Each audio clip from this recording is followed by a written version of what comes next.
Gasometría arterial. Es un tipo de prueba médica que se realiza extrayendo sangre de una arteria para medir los gases contenidos en esa sangre y su pH. Requiere la perforación de una arteria con una aguja fina. El sitio más común de punción es la arteria radial de la muñeca. ¿A qué pacientes vamos a pedir una gasometría arterial?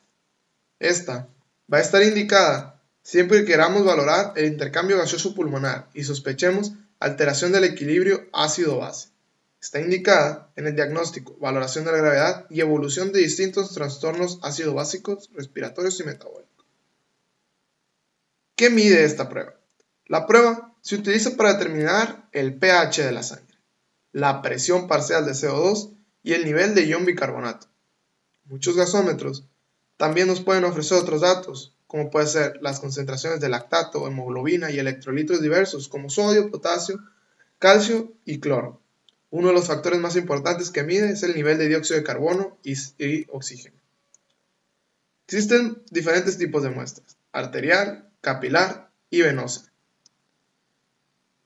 La arterial consiste en tomar una punción arterial o por aspiración de un catéter de línea central. Es la que proporciona mayor información.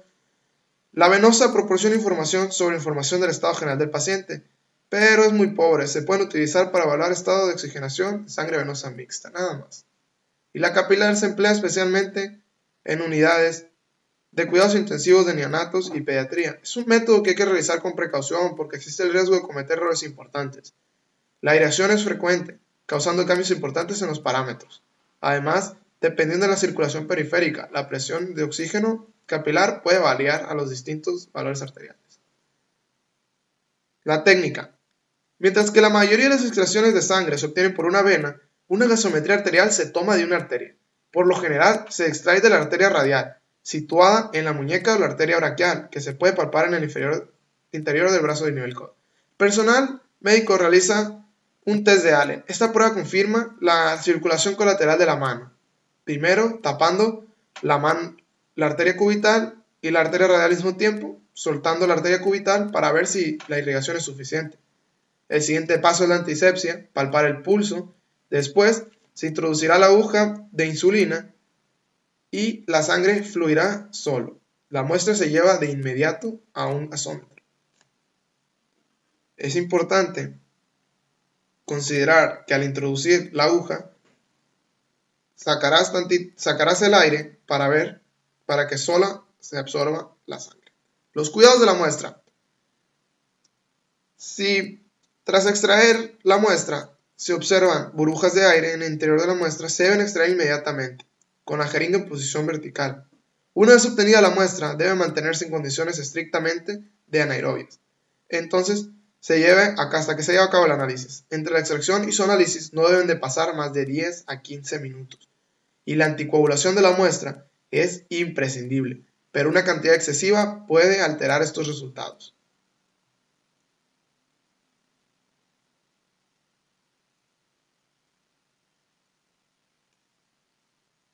¿Qué valores son los que va a medir este? Nos va a dar los valores normales, que vamos a tener que el pH oscila entre los 7.35 y los 7.45. La presión de CO2 oscila entre 35 y 45 milímetros de mercurio. Puede ser muy parecida al pH, sin el 7, para que puedas aprendértelos fácilmente. La presión de oxígeno varía entre 80 y 100 milímetros de mercurio, y el ion bicarbonato se encuentra entre 22 y 26 miliequivalentes por litro, con una media de 24, que podría ser un valor más exacto y estimado.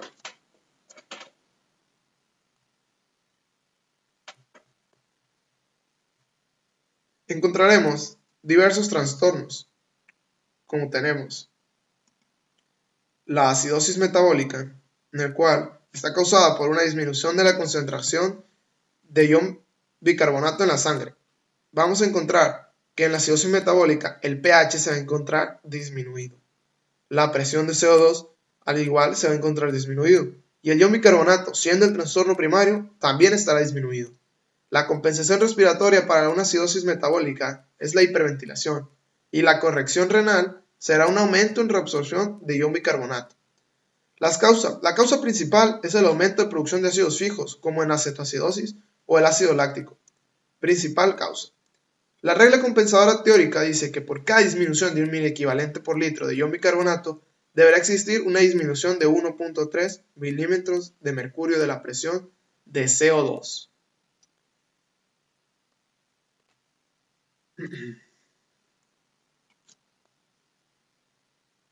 Hay que tener en cuenta el siguiente trastorno: una alcalosis metabólica. En esta alcalosis metabólica está causada por el aumento de la concentración de ion bicarbonato, lo contrario a una acidosis metabólica. El pH se encontrará aumentado, la presión parcial de CO2 se encontrará aumentada y el ion bicarbonato, siendo el trastorno primario, estará aumentado. La compensación respiratoria sería una hipoventilación y la corrección renal un aumento de excreción de ion bicarbonato. Las causas principales es la pérdida de ácidos fijos a través del tracto gastrointestinal en vómitos y la pérdida de ácido fijo a través del riñón. La regla compensadora teórica nos dice: por cada aumento de un miliequivalente de litro de ion bicarbonato debe existir un aumento de 0.7 milímetros de presión parcial de CO2. El siguiente trastorno es la acidosis respiratoria. En la acidosis respiratoria está causada por una hipoventilación que conduce a una retención de CO2. En la acidosis respiratoria, el pH se va a encontrar disminuido y en la presión de CO2 se va a encontrar aumentado, siendo el trastorno primario. La presión, los miliequivalentes por litro de ion bicarbonato se encontrarán aumentados. La compensación respiratoria no habrá, ya que es un trastorno respiratorio. Y la compensación renal será un aumento de reabsorción de ion bicarbonato. Las causas son varias: una inhibición del centro respiratorio vulvar, parálisis de músculos respiratorios, obstrucción de la vía aérea y un fracaso de intercambio de CO2 en alveolo capilar. Las reglas compensadoras históricas dicen que si es un trastorno agudo, por cada aumento de 1 milímetro de mercurio de presión parcial de oxígeno, de CO2, deberá existir un aumento de 1 miliequivalente de ion bicarbonato, y si fuera crónica, de 4 miliequivalentes de ion bicarbonato. Hay que determinar, debido a que es un proceso respiratorio, ya sea alcalosis o acidosis, si es agudo o crónico. Debido a los procesos compensadores, los valores del pH sanguíneo tienden a ser más normales en la fase crónica. También tenemos que evaluar si es un trastorno simple o mixto. Estos se pueden evaluar con las reglas teóricas establecidas. Si los valores de un paciente son iguales o muy similares, es un trastorno simple, y si no, es un trastorno mixto. El siguiente trastorno es la alcalosis respiratoria, que es causada por una hiperventilación que provoca una pérdida excesiva de CO2. Vamos a encontrar en la alcalosis respiratoria el pH aumentado, la presión de CO2 disminuido, siendo el trastorno primario, y el ion bicarbonato va a estar disminuido. No existirá una compensación respiratoria y la compensación renal será una disminución de la reabsorción de ion bicarbonato. Las causas es una estimulación directa del centro respiratorio, hipoxemia y ventilación mecánica. Si es aguda, encontraremos que por una disminución de 1 milímetro de mercurio de presión parcial de CO2, deberá existir una disminución de 0.2 miliequivalentes por litro de ion bicarbonato, y si fuera crónica, una disminución de 0.4 miliequivalentes por litro. Al igual, tenemos que determinar si es agudo o es crónico. Existen algunas reglas básicas para determinar si es un trastorno. ¿Qué tipo de trastorno es? Encontraremos la primera regla: ¿el pH es ácido o es alcalino? Conociendo el valor normal del pH sanguíneo, si se encuentra el pH por debajo de 7.35 es ácido, y si se encuentra por encima de 7.45 será alcalino, un trastorno ácido o alcalino. El disturbio metabólico será respiratorio o metabólico. Esta es la segunda regla. Hay que conocer dónde es el disturbio primario. Si es en el CO2, será un disturbio respiratorio. Si es en el ion bicarbonato, un disturbio metabólico. Tenemos que sacar si es un disturbio simple o mixto. Esto se puede sacar de acuerdo a las respuestas compensadoras teóricas, siendo los valores similares o iguales en un trastorno simple, y en uno mixto serán unos valores no iguales. ¿Es agudo o es crónico? Esto será en el caso de los trastornos respiratorios. El trastorno agudo está presente antes de ocurrir la compensación renal, y por tanto los valores del pH sanguíneo tienden a estar más anormales.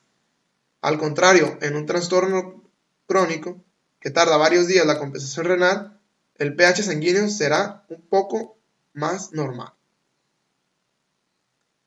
Ahora, también en este momento del video llegamos a un momento en el que te vamos a pedir que pauses el video para hacer tus cálculos en estos problemas y así practiques lo aprendido durante el taller y el video.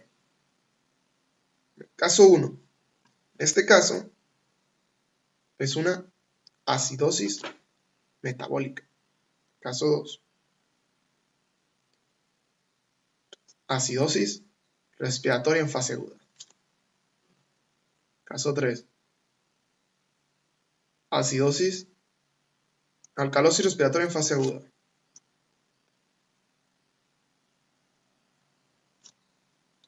Acidosis respiratoria en fase crónica. Acidosis metabólica. Este es un caso muy curioso.